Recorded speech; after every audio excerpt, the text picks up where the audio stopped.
My job requires it, he thought, scraping bottom. Prestige. We couldn't go on with the electric ship any longer. It sapped my morale. Maybe I can tell her that, he decided. A curious quote revealing one truth. Prestige is seldom abstract.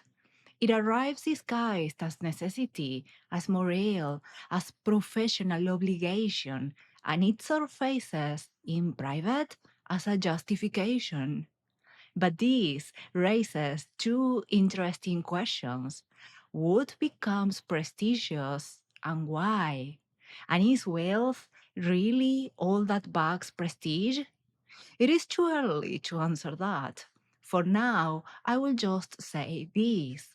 The two books we are about to explore suggest that scarcity doesn't merely limit resources, it reshapes meaning, status, and even morality. Let's get these books undone.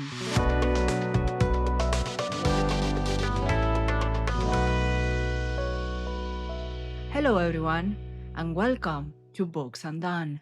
I'm your host, Livia J. Elliot, and in today's episode, I want to analyze two unlikely books. Both are considered masterpieces and have been adapted to movies, but one is arguably not science fiction, and the other is considered proto cyberpunk. Their plots diverge wildly, but the core of their world building circles around a triad. Scarcity generates demand, and demand transforms possession into prestige. I'm talking about Do Androids Dream of Electric Sheep by Philip K. Dick, adapted as Blade Runner, and Dune by Frank Herbert. Yet before we dive in, allow me to make two clarifications. One, this discussion is a spoiler light. I'm focusing mostly on world building elements more than in the plot itself. Therefore, you do not need to have read them to enjoy this episode. Two, what follows is an interpretation, not a verdict. You may disagree, and that strengthens the thematic richness of these books, which continue to invite discussions decades after publication. Let us begin by discussing the book's settings. This includes the reasons behind the scarcity and which commodity is now precious.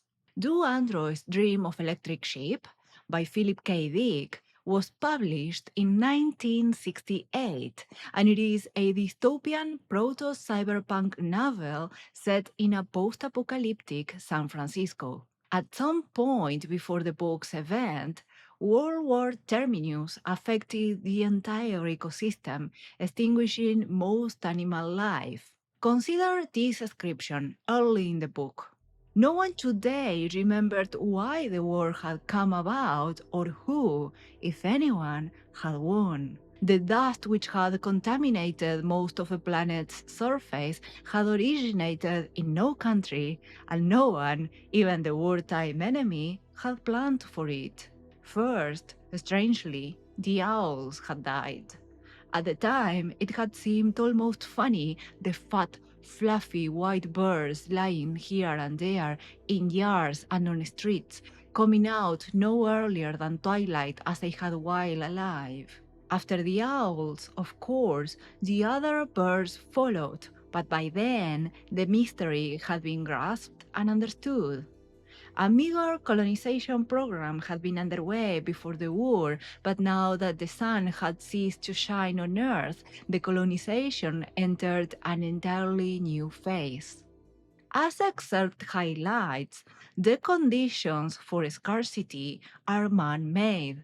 World War Terminus destroyed the atmosphere. Its ensuing radiation, dust contamination, and lack of direct sunlight led to an ecological collapse that made animals nearly extinct. Although some species, like owls or frogs, were more affected than others, all animals are now at the verge of extinction. This also includes vermin, For example, spiders are pretty rare in this world, which certainly raises a somewhat obvious question. Shouldn't food be the scarce resource? In a world marked by ecological collapse and diminished sunlight, one might expect agriculture itself to be imperiled. Yet food shortages are not foregrounded in the novel. The reader is left to assume that synthetic food is easily accessible. Animals, however, are a different matter because their importance is not merely biological but symbolic. This distinction will become crucial as the episode unfolds. But before elaborating on it, we need to examine a second world structured by environmental extremity. Dune by Frank Herbert was published in 1965 and it is considered one of the first sci-fi climate fiction books to become mainstream. Much of it centers around Arrakis, a desert world fundamental to the economics of the universe. The reason? It is the sole provider of spice, a multifaceted product with extreme anti-aging properties and one that also makes spacefaring possible.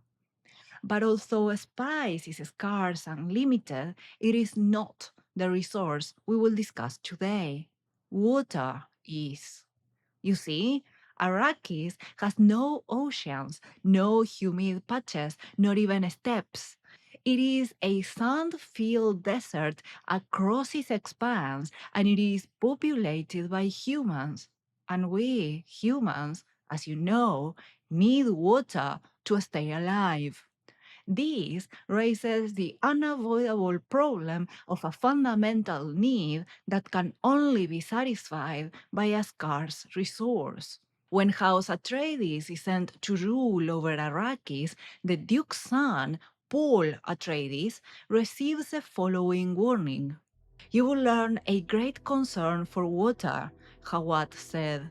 As a Duke's son, you will never want for it, but you will see the pressures of thirst all around you. Paul swallowed, suddenly aware of the moisture in his mouth, remembering a dream of thirst. That Arrakis' people could want water so much they had to recycle their body moisture struck him with a feeling of desolation. Water's precious there, he said. What Paul said, water is precious in Arrakis, is true. Notice how Howard framed it. The Duke's son will never need it, but everyone else will go thirsty, implying Paul will have it in abundance only due to his privileged position and economic standpoint, not because it will be easy to acquire it.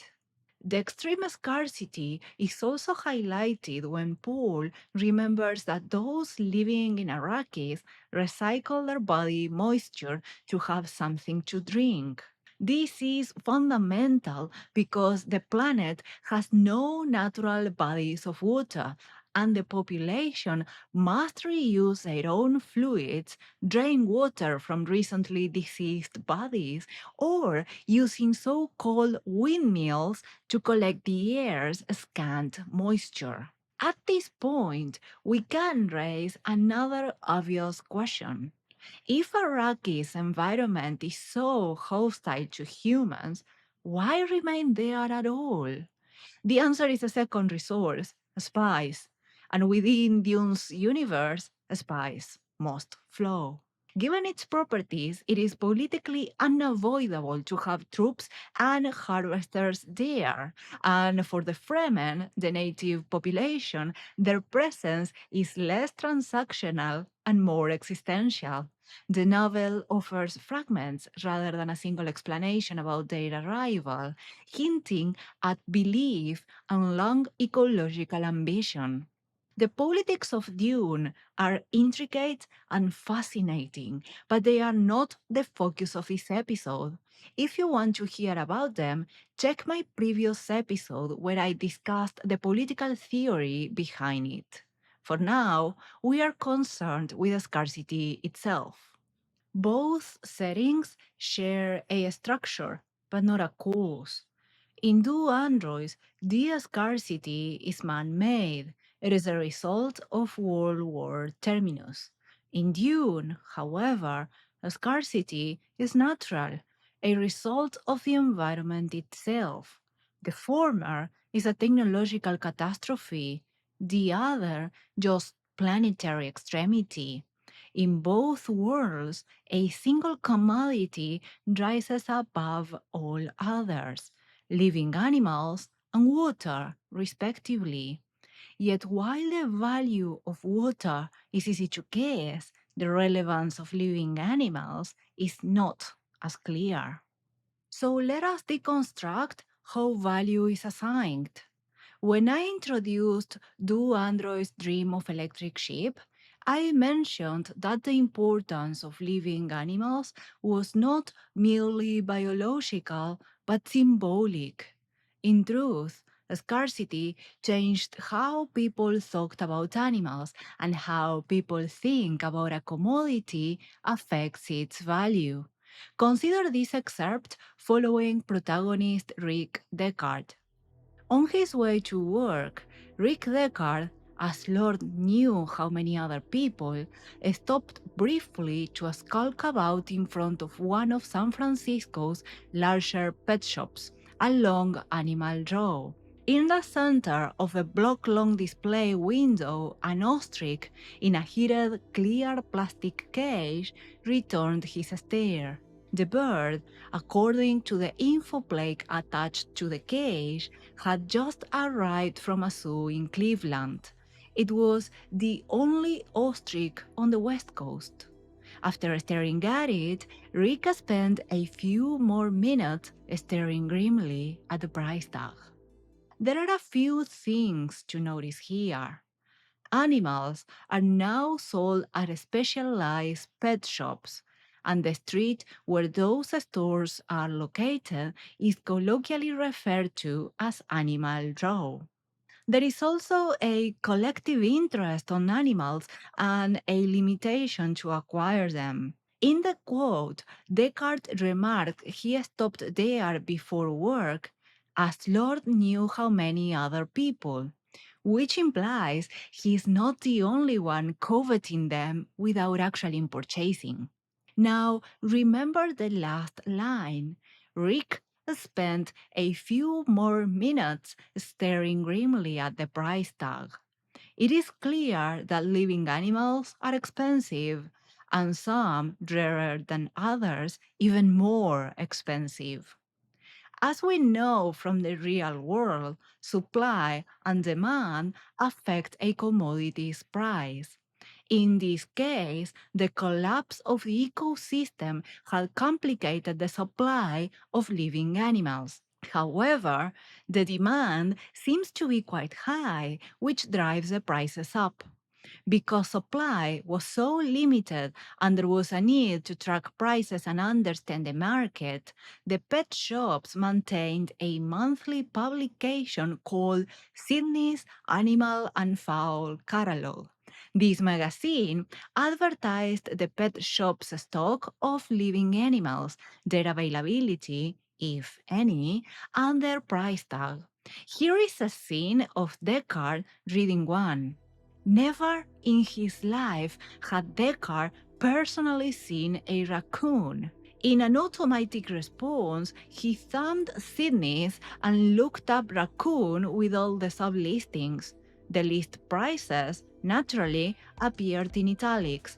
Like Percheron horses, none existed on the market for sale at any figure.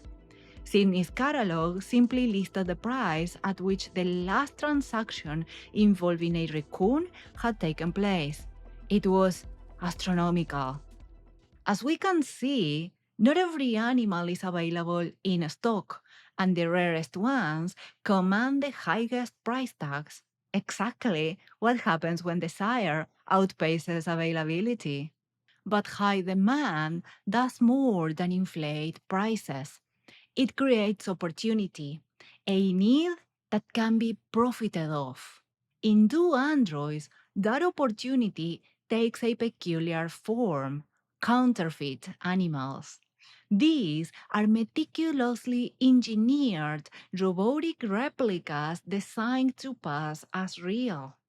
People purchase them not out of pride, but as a way to keep up appearances in a society where ownership signals status.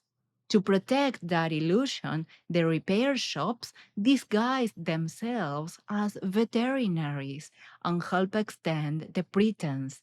Owners buy synthetic food, perform maintenance routines, and sustain the fiction with surprising devotion.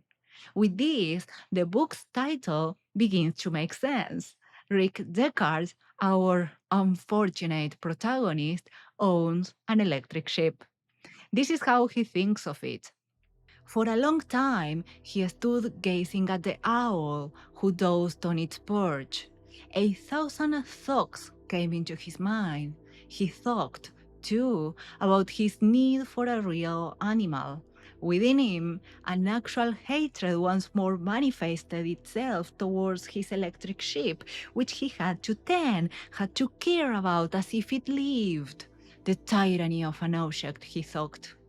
This begins to look less like survival and more like theater. Remember the question we asked before: shouldn't food be the scarce resource?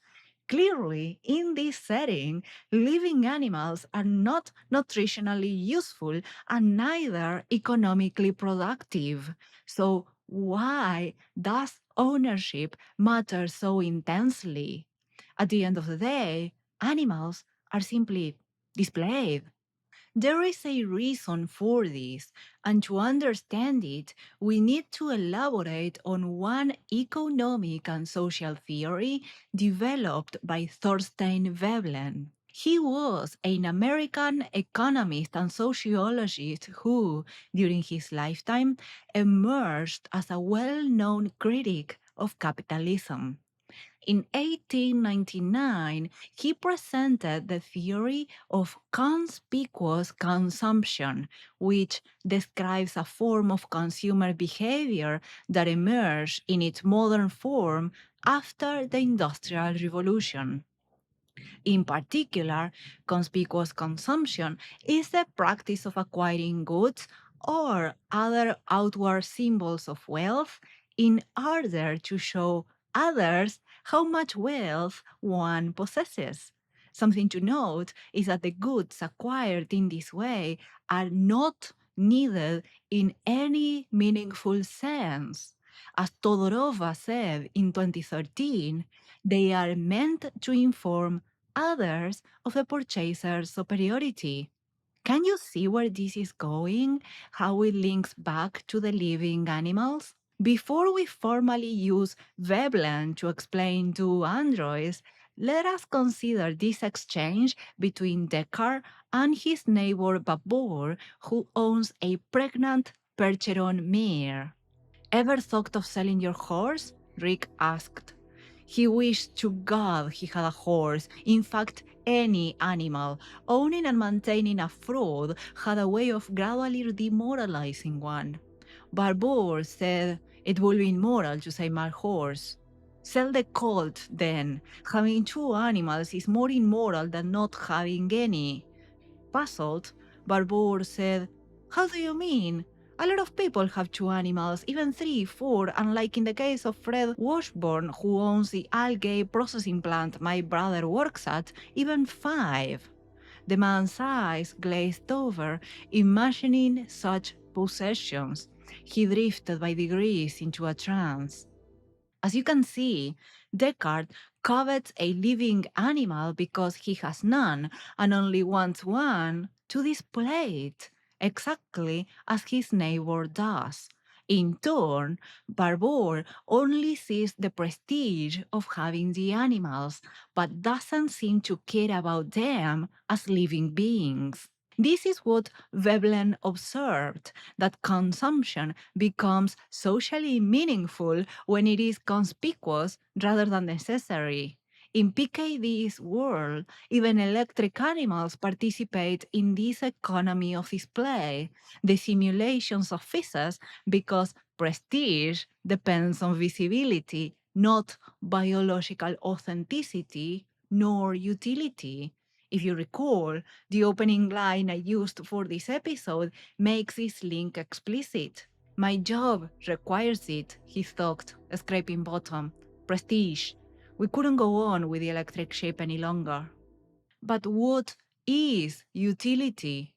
To answer that, we need to pause briefly on the idea itself. Classical economic theory often grounds value in utility, the capacity of a good to satisfy a desire. As economist Joan Robinson states, utility is a quality in commodities that makes individuals want to buy them. And the fact that individuals want to buy commodities shows that they have utility. Yet, as we have seen, the utility of living animals in androids is dubious, uncertain even. Their desirability exceeds their practical function because of the conspicuous consumption. But desire alone is not enough to explain value.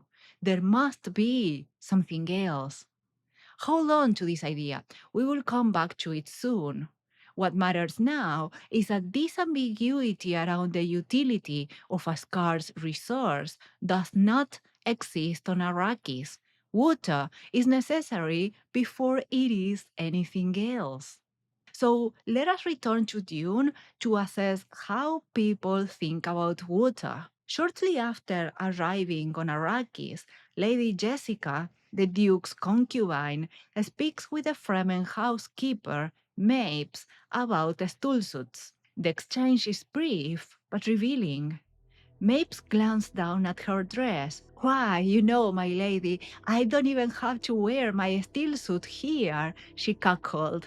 And me not even dead. Jessica hesitated, wanting to question this Fremen woman. Still, she found the thought unsettling that water was a major mark of wealth here. Mapes' remark is half joke and half astonishment. On Arrakis, survival normally depends on wearing a steel suit to reclaim the body's moisture and repurpose it into drinkable water. Yet inside the Duke's residence, the air itself holds enough humidity that one can walk uncovered and live. For Mapes, that fact alone signals status. This exchange indicates that wealth is more than the possession of water stored in cisterns. It lies in the ability to create living arrangements that escapes Arrakis' constant survival pressures. In such an environment, access to water does not merely sustain life, but distinguishes those who can live from those who must survive. Yet stored water itself is also socially charged, and its use carries specific meanings. To see how, let us consider another excerpt. Later in the novel, Paul and Jessica are stranded in the desert with minimal supplies. They begin to travel south and soon encounter the Fremen, who promptly discover that the surviving Atreides carry surplus water in their packs. What follows is telling.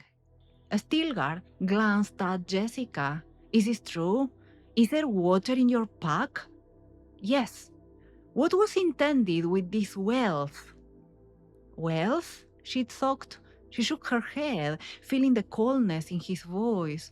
Where I was born, water fell from the sky and ran over the land in wide rivers, she said. There were oceans of it so broad you could not see the other shore.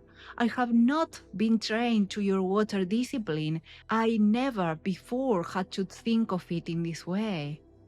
A sighing gasp arose from the people around them. Water fell from the sky. It ran over the land. Did you know there are those among us who have lost from their catch pockets by accident and will be in sore trouble before we reach Tabor this night?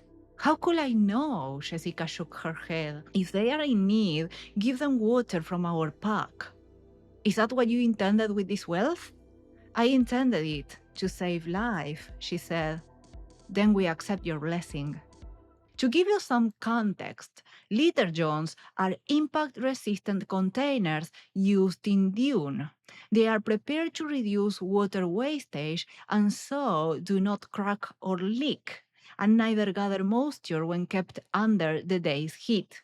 Each one carries about 1 liter of water or a quarter gallon. Therefore, Jessica was carrying 2 liters. To put this into perspective, we can remember a common health advice. We humans must consume roughly 2 liters of water gathered from multiple sources per day. Yet the Fremen consider that amount wealth because in Arrakis, sparing a single droplet is a wastage. Any surplus of water above the bare minimum needed to survive is a luxury. Yet what matters about this exchange is not how much water Jessica was carrying, but how people reacted during the exchange. Did you notice how the Fremen whispered after Jessica recalled her home world's rain and rivers? They gasped, fawned over the idea, and repeated to each other as if it were unimaginable, because to them, natives to Arrakis, it was unimaginable.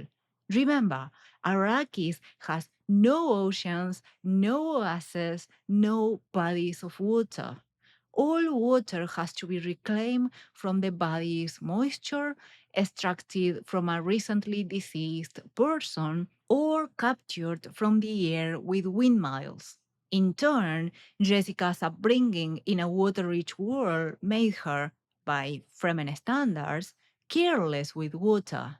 She does not instinctively assign it the same relevance I do, and she says as much in the exchange. Her willingness to give it away could therefore be read as naive generosity, but it is certainly not.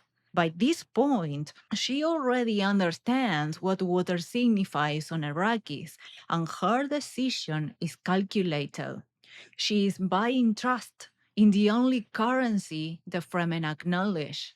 But do you remember how Stilgar responded?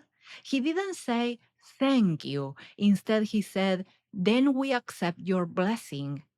That phrasing is culturally relevant because water in Arrakis is so scarce that both its possession and its distribution have become ritualized acts. To the Fremen, water exchanges function symbolically.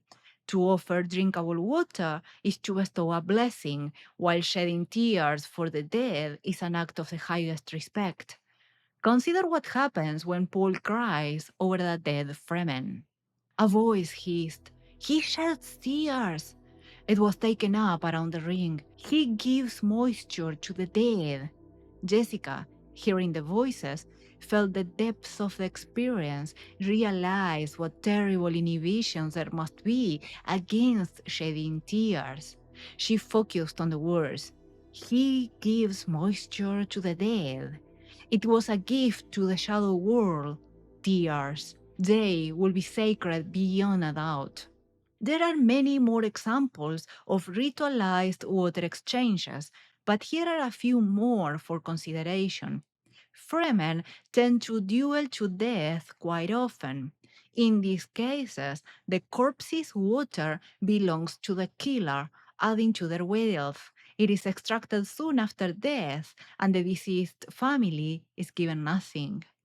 The ceremony to raise a new Reverend Mother, the leading religious figure, requires her drinking and purifying the water of life before passing it into the crowd to drink. To court a woman, a man must offer her water rings, metallic counters that represented the volume of water released by a body of a dead Fremen processed through a death steel and owned by the man.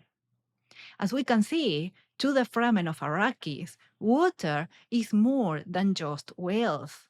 But why do they ritualize its use? Unlike other beliefs in this world, this was certainly not imposed into them by the Bene Gesserit. There is a reason for this, and to understand it, we need to discuss the work of another thinker. French sociologist Émile Durkheim, often mentioned alongside Karl Marx and Max Weber as one of the founders of modern social science, defines sociology as a study of institutions, using the term broadly to mean the beliefs and modes of behavior instituted by the collectivity. Durkheim argued that the sacred was anything that transcended the humdrum of everyday life. In his view, it is not only gods or divinities who are divine, but anything that it is a subject of a prohibition that sets it radically apart from something else. In Durkheim's view, the sacred and the profane are not absolute categories but relative to each society, which means that sacredness is not an inherent quality of an object or commodity in itself, but rather a status imposed upon them through collective designation and social action. In other words, an object's sacredness is developed by the society that uses it, which is exactly what happens to water in the Fremen society of Arrakis. The scenes we analyzed demonstrated clear rules governing its use, and its scarcity and necessity elevated it beyond a mere resource. Water, then, is not just a valuable resource, it is sacred. Possessing it signals both wealth and custodianship over something socially sanctified. And we will soon see that, as it happened with the living animals of the androids, it is not only its possession what implies wealth. As you can see, in these books, scarcity is more than just a world building detail. The settings are socio-economic thought experiments exploring what happens when the scarce good becomes the axis around which social distinction organizes itself.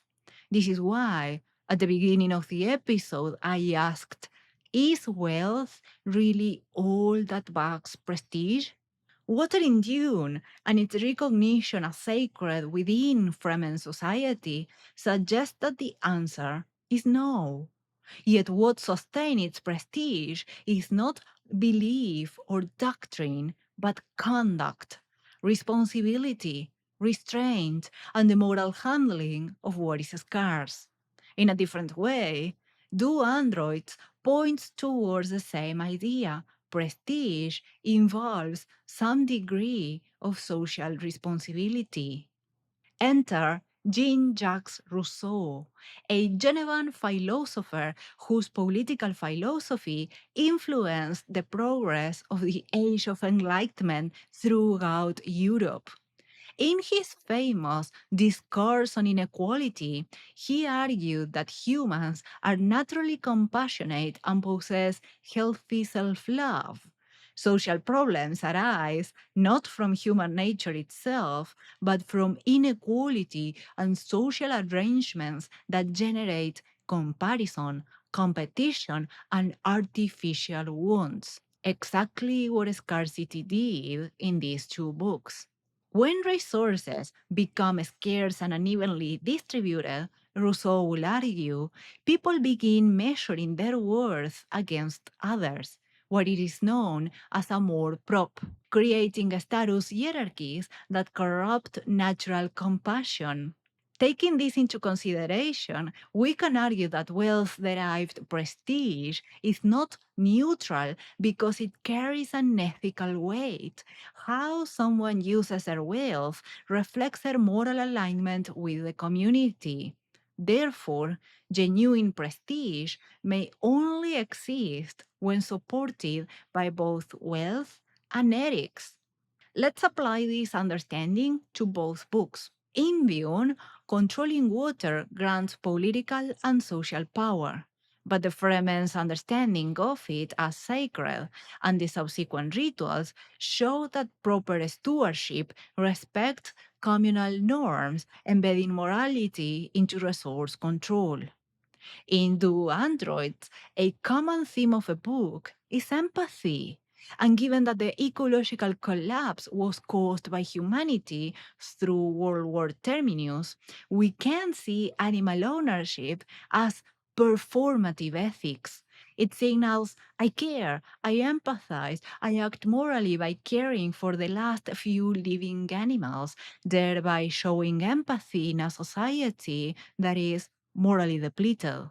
Therefore, living animals and water are not merely commodities for these two fictional societies. They are mirrors of ethical priorities. While water in Dune signals communal survival and care for peers, living animals in Do Androids represent empathy, restitution, and moral attentiveness in a damaged world. In this sense, scarce resources become morality made visible, and prestige functions as a signal of moral alignment with a community's values. In Arrakis, status attaches to stewardship. In post apocalyptic Earth, it attaches to compassion. Wealth without ethical alignment may still confer power, but lacks the community's moral endorsement that transforms mere possession into genuine prestige. Thus, when wealth accumulation divorces from community values, prestige erodes, and what remains is mere economic power, resented rather than respected. Both Dune and Do Androids suggest that sustainable social hierarchies require ethical justification, not just resource control.